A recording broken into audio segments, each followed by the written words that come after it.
So at this time, we're going to bring up Gillian Muessig, who is our keynote speaker tonight. Now, a lot of you know Gillian. She's been in the Seattle startup ecosystem for a while, an active participant. In addition, she is the co-founder of Moz, which is the world's most popular provider of digital marketing software.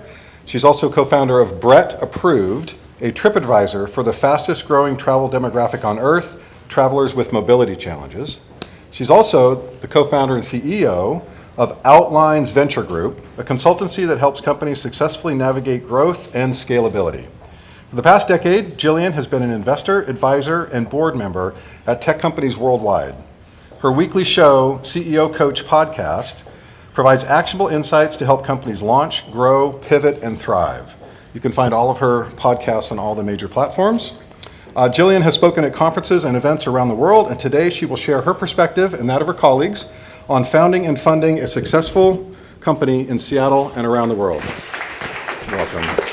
So, welcome. SAC 11. 11, that's pretty impressive. Just noting the expansion in the area. But it's over, so you should all go home. I'm just saying. It's over. The global statistics indicate that the number of startups is declining and that startups aren't surviving. We have some pretty good stats here. It comes from the Kaufman Foundation. And as you can see, it's over. Just go home. It's not worth it. All right? 9 out of 10 startups are going to fail, and they're going to do so in the first 24 months. Even those that have funding are going to fail within 20 months of the time they get their last funding. Doesn't look good, does it? I don't know why you're bothering. It leads to depression. It's truly a heavy weight. CEOs all over and founders will talk to you about this, and they will write about it. Years ago, they didn't even talk about it or write about it. It's a huge pressure. Rand Fishkin, my eldest son, and the man with whom I started Moz, so I don't know, how many of you know Rand? Okay, a fair number. He writes locally and globally about depression and CEOs. But of course, if you get over here to the level of Brad Feld, then it's, you get better, right? And the answer is no. He talks about it as well. He writes about it as well. I mean, how do you even talk to a guy with a resume like that?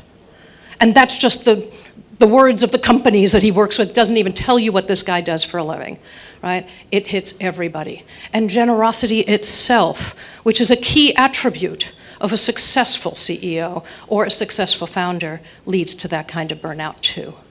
So Jonathan gave the speech here, it was last year, right? Last year, right. And he also talked about it. Sometimes, he said, it can be very hard for entrepreneurs to get funded if they don't fit the canonical image of that sort of Silicon Valley or Seattle area tech guy. Look how many women are in the room today. It's pretty cool. Okay. Then we have Leslie, who said that venture scale entrepreneurship is hard for anyone, but what's already a moonshot for men, right, is orders of magnitude more difficult or harder for women. What a statement, right? 2.1% of the funding from venture capital companies in 2016 went to companies founded by women. 2.19%. Why are you still here, right? But first round capital tells us that if you do invest in a company that has at least one woman, just one, on the founding team and in the boardroom, so not just a title, but really gets in there, right? You will get 63% better ROI in your investment. You would think that the money would be following, well, the money, right? Pun intended. So yeah, Ginger Rogers did everything that Fred Astaire did, and she did it backwards, and she did it in high heels, and she did it for 59 cents on every dollar that he earned. Sadly, it's not that much different. So there were some very good statistics here, and I hope I can remember most of what went on in the notes for you, right? 53% of the men are confident in our nation's future as of April, but 71% of the women would beg to differ, to disagree. Okay, a few years ago, the numbers were like 43 and 47%, not much difference between them. Okay? But here's the killer thing. Only 36% of men in the United States think we're doing well today, and only 23% of the women.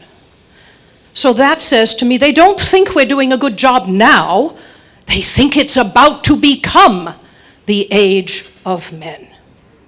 Anybody see My Fair Lady? That's where it comes from, right?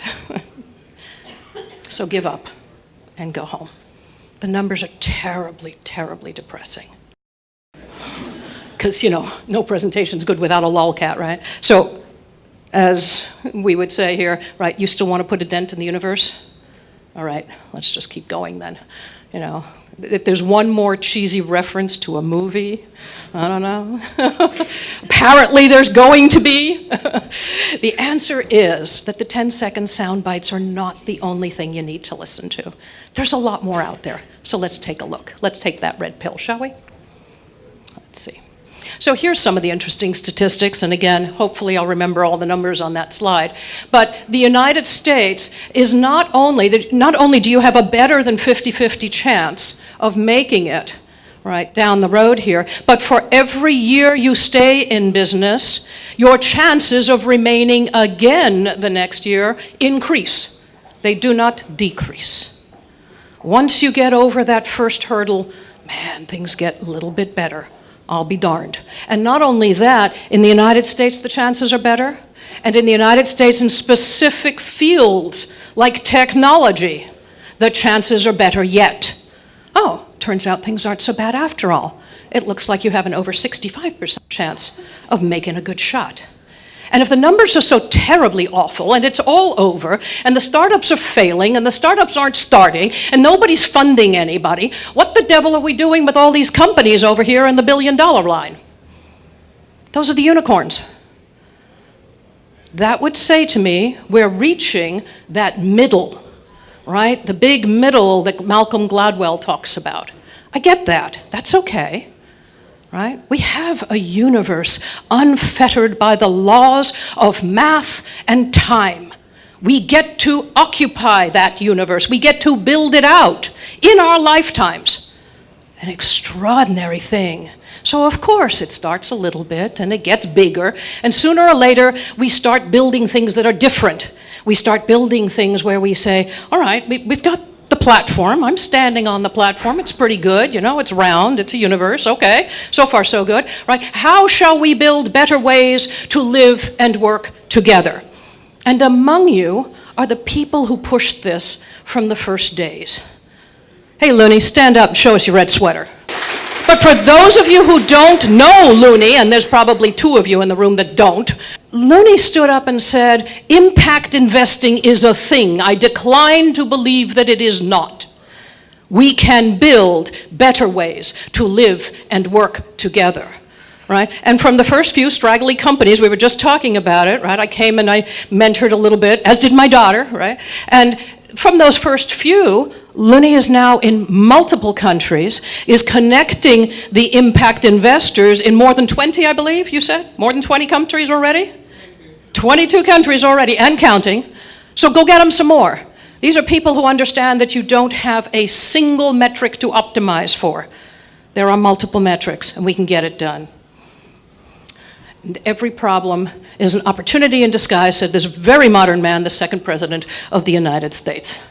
Right, but I would say, well, the disguise is not such a big disguise. We got double rainbows and unicorns over here, folks. Cybersecurity, chatbox, VR, legalized recreational marijuana, and I would suggest that those industries that are more difficult to disrupt are those that are about to be disrupted. Healthcare, government, even military portions of the government. All of those kinds of spaces. Very difficult to optimize and to disrupt. But those are the ones that are about to be. So no, we're not finished. We're just getting started. Oh God, another cheesy. All right, keep going. All I'm saying is don't believe everything you hear, because you're going to hear a lot of it. And a lot of it is going to sound negative. It's going to sound worse than what I told you.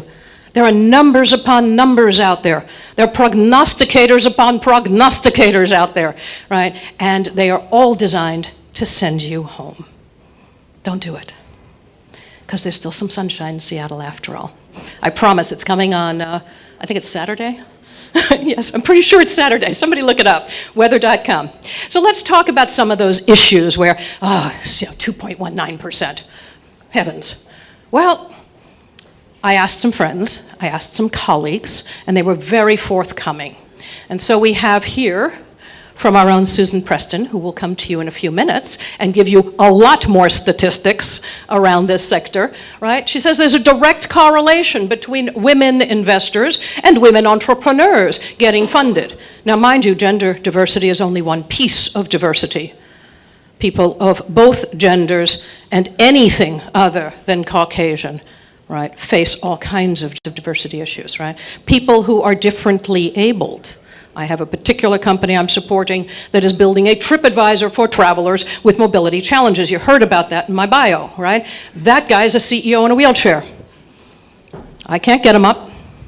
I couldn't even get him up if they put a ramp up here. He'd need 2 guys to push him up, because that is nowhere near a 4-degree angle, right? That's just the sort of thing these people face all the time. But, she said, they don't only fund unicorns. It's not what these women are after. They're looking at broader images. They're looking at that idea that we have the opinions under the platform here. Let's build better ways to live and work together. And that says to me, we have to have better ways to pitch, better ways to look at ideas, and better ways to get your money in and out. We're not just shooting for unicorns. We're looking for good, solid returns so that we do build those better ways. This is just one image from one of the many events that are attracting women intentionally. And again, we're not looking to separate men and women, black and white, tall and small, and so on. We're looking for the inclusion rather than the diversity. And guess who built one? The Seattle Female Founders Alliance, the 2.19% group is what she called it. And she built it with, well, let's see, January of 2017, and 8 weeks later, she had 75 members, 40 more applications, and now she's fielding inquiries from other cities. Can we do that here too? But Jonathan said, if you build a space for women, men will come as well. If you build a space only for men, only men will come. Think about being intentional. Just make sure that there's more inclusion. So the question is, do we have any support going on here in Seattle? Yeah, it turns out it's not so bad, right? We've got 8 incubators, 9 accelerators, 9 angel groups, and that changed from 8 this morning because somebody sent me an update. All right, there are 10 VCs, 34 co-working spaces, and I believe there are already 2 more co-working spaces, but I wasn't sure if it had already included them in the 34. So I couldn't update the slide fast enough, right? All I'm saying is there's a lot of stuff going on around here. Josh. Say hi, Josh. Hi, Josh. Excellent. See? Got him well trained.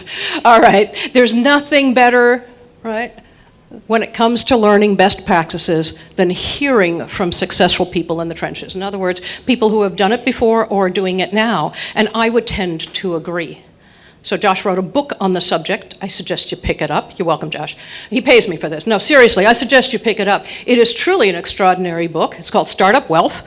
And it's an interview of the people who invested wisely and how they did so and why they did so and why things worked out the way they did. Instead of a tale of, sadness and so on, this is what went right and why it went right. Those are the kinds of things you should be looking at. So nobody knows this guy, I know that. But this is a nonprofit organization at Seattle Angels Group, and they educate investors and entrepreneurs and startup team members.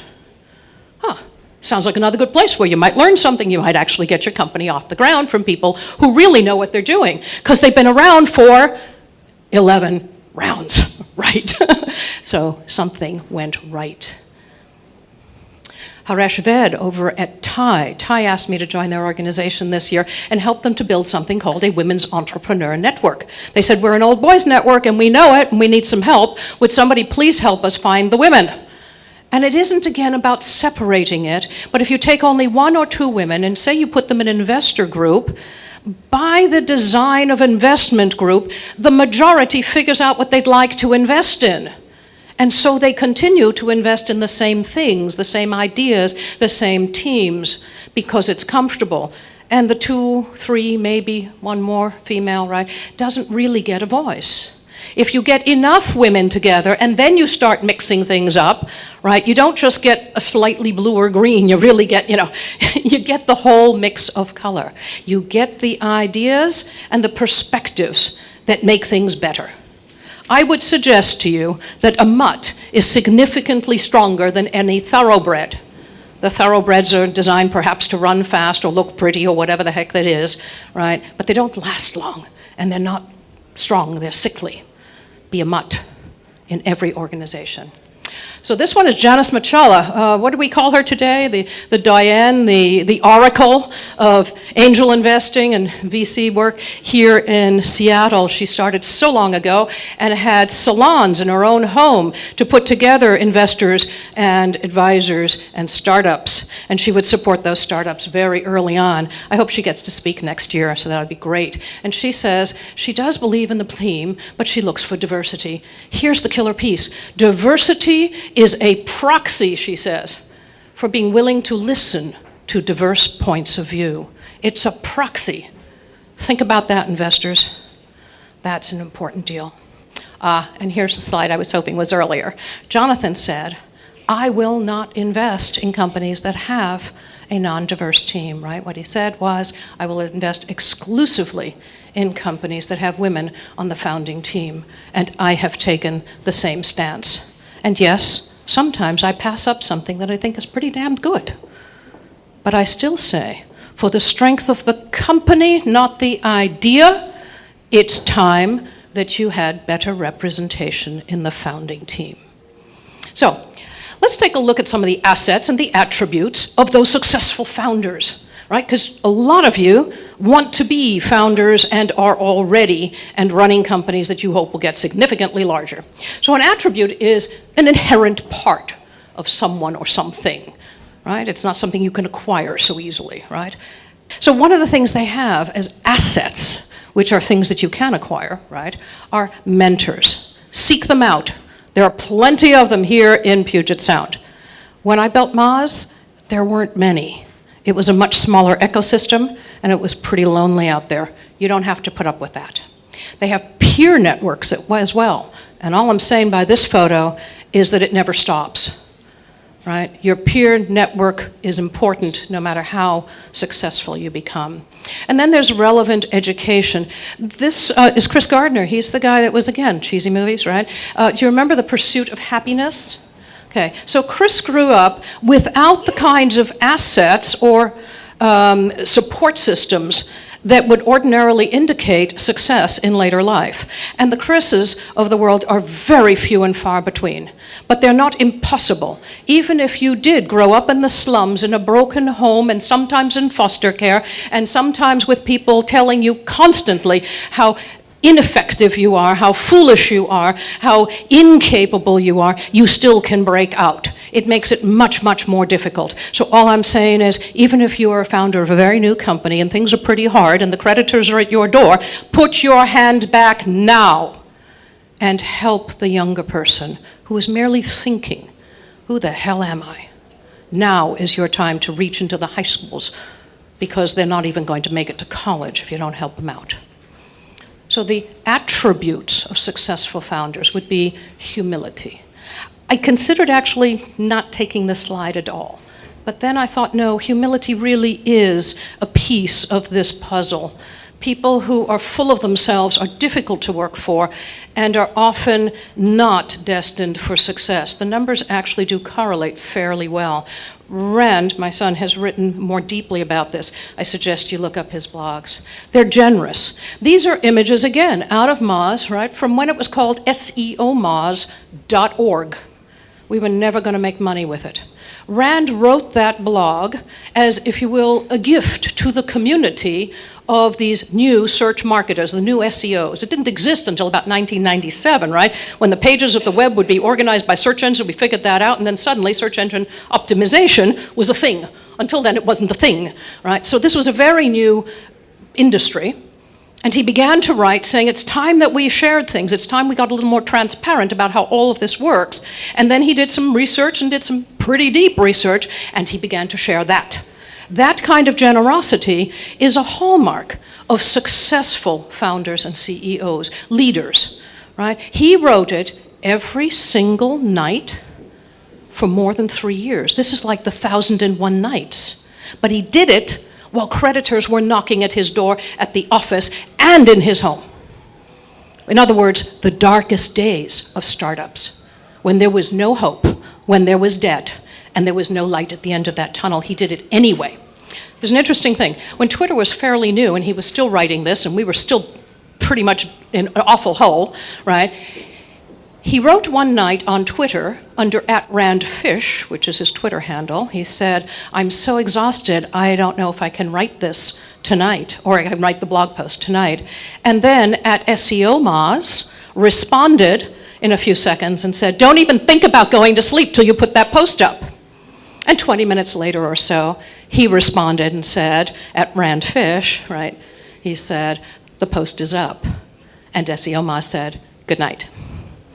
In the morning, the Twitter sphere was abuzz because, they were all early adopters. There weren't that many people on Twitter. It's like, does anybody else find it weird that Rand Fishkin is talking to himself on Twitter? They knew who was behind the fingers. He was just giving himself an extra push. But that's an intriguing idea. It didn't matter how exhausted he was. He got that thing up. Showing up, that's the thing that makes a successful CEO. Okay, so this is a picture of that early SEO Moz, blog. Things that we shared included this kind of stuff. Our own finances. What does it really cost? What does it really mean? We actually just opened the kimono and said, that's where it is. People were shocked at how badly things were going for SEO Moz, which already had a very, very large brand. Okay, no question, high risk tolerance. We've kind of been dancing around the edges of that, right? The creditors knocking at the door, things looking pretty dark. I would suggest that for success in your marriage or your significant other relationship, that you have a discussion around that early. I talk about that a lot with founders because things are going to get dark and you have to decide, will we mortgage the house? Will we sell the car? Will the children not go to this or that school? At what point do we sell the house and then, go live somewhere else and that sort of thing, right? It gets hard. Somehow, not everybody seems to have this high-risk financial tolerance. It means that you really are not like everybody else. It's important to remember that. And privately creative, that's an interesting one. One of the things I've noticed about really successful founders is they have a side gig, something that's not making them any money. The guy at BrettApproved, Brett Heising, he's writing a play. Just wants to write a play.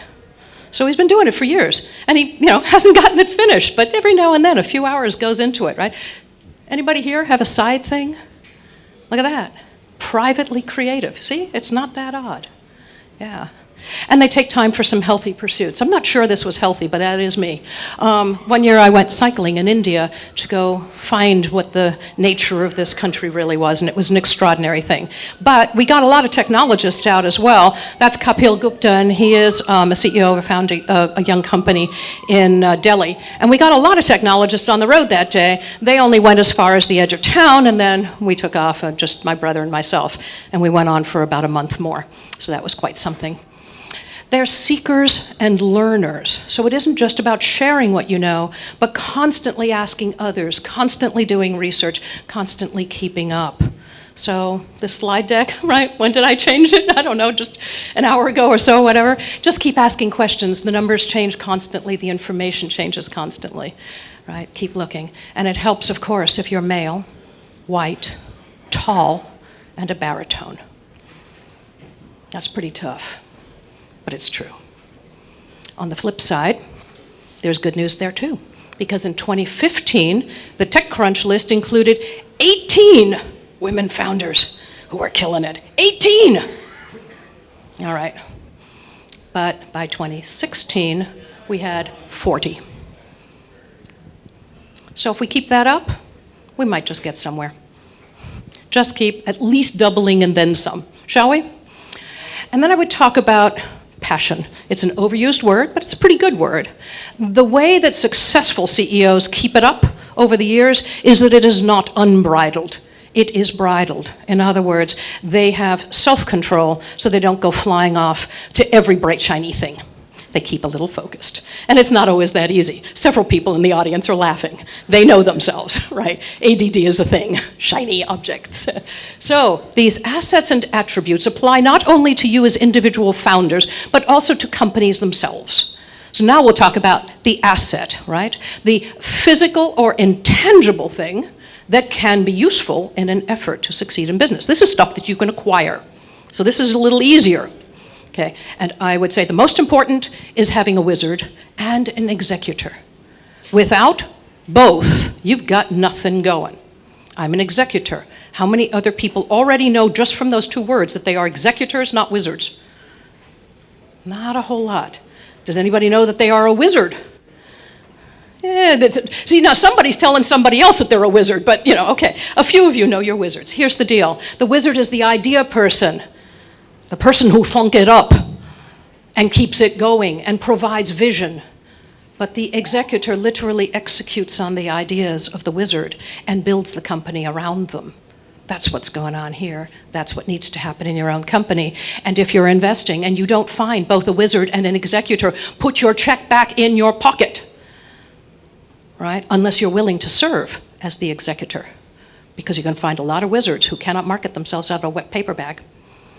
You're going to need both, wizards and executors. Rand is actually the Wizard of Oz. So, defensible USBs. Yeah, well, that might be, but probably not. It's interesting. It's somewhat important, but a lot of it is just window dressing. You'll hear a lot about it, founders, as you talk to investors, but defensible, unique selling propositions go away in a heartbeat. There are always 5 bright guys doing what you're doing, and you don't even know they're behind you, right? Don't focus too heavily on it. Focus on doing what you do extremely well and commanding your market. Agility is the ability to move quickly when those things show up. The other companies, the other solutions, the lack of the problem, things go away. I would say, for example, our city is in the middle of that sort of thing, even our King County, right? We are putting billions of dollars into light rail to put things on the street to move humans from place to place. But GM is solving it in ways that we're not even looking at today. There will be pods much more like Uber or Lyft, moving people with technologically plotted paths much more effectively, much lower cost. And by the way, if the train should stop in the middle of an intersection, you can't get it off, right? So if somebody's had an accident in an intersection, even if it's a fender bender, your train is stuck on the surface. How inefficient is that? And yet we've moved from buses to light rail. Right? The inefficiencies abound, lack of agility. They're not looking. They should be collaborating, not building around. Okay? Better designers. And I'm just talking about the web design. Even if you're not in e-commerce, even if you're not in B2C, even if you're totally B2B, anything you do on the web, if it looks shoddy, it already says this is shoddy. Be careful. You have one chance at that first impression. It's just a thing, right? The successful companies have better designers, invest in them. And they have some capital. But too much capital is as bad as too little. Intrapreneurships are notoriously unsuccessful. They have almost unlimited, money inside. Just, here, go, make a division, and suddenly you're your own enterprise, and so on. That's great. They got plenty of money. The problem is they don't have the other attributes required for success. Right? They're not scrappy enough. Too much money, even in an outside company, can destroy you as easily as too little. So think about that. And better marketing. Great companies do not die when they do, right? They do not die for lack of being great ideas. They die for lack of a distribution channel. They die for lack of a way to get their product to the market. They haven't figured out the product market fit. They haven't figured out their node marketing, in other words, places where other people will sell for you. They haven't figured out how to reach their target market in a cost-effective manner. They die for lack of a better distribution system. Get your marketing right. Get it right early. Before you launch whatever it is you're going to launch, you better have spoken to an awful lot of your consumers. Because let me tell you, first of all, they're going to tell you they will pay more for what you're about to make than they will actually pay. More of them are going to tell you they're going to pay for it than actually will do it. So get those numbers in early and then start cutting them in half. It might not be that bad, but you better know it in advance, and you better figure out how you're going to get your product to market with those kinds of numbers. Okay, and then finally, location does make a big difference. All right, try to start something in, say, the central swath of the United States, far more difficult than doing it on the coasts, right? It really is crowded in Silicon Valley, but it's crowded for a good reason. It's still a really good place to build a company. And places where entrepreneurship, investors, and investor groups are beginning to grow or are in a big growth phase, spoiler alert, right? That's a really good place to start a company. And just recently, I got an email, I hope some of you did as well, indicating that the state is looking for better ways to become more, if you will, company friendly. Not just founder or startup friendly, but company friendly. A good place to both start and to keep your company in this area. You don't just want companies to start here and then move elsewhere. You want to keep them here so they actually employ somebody. Okay, so Podunk can be cool because it has lower real estate and it has lower wages, but it's also really hard to find the kind of people that you're going to need, the talent you need to build your own company. You can find an awful lot of them here. Come on, there's got to be enough people who are tired of working at Amazon by now, right? So I would say, welcome to Seattle Angel Conference 11. Go build something amazing. Thank you very much.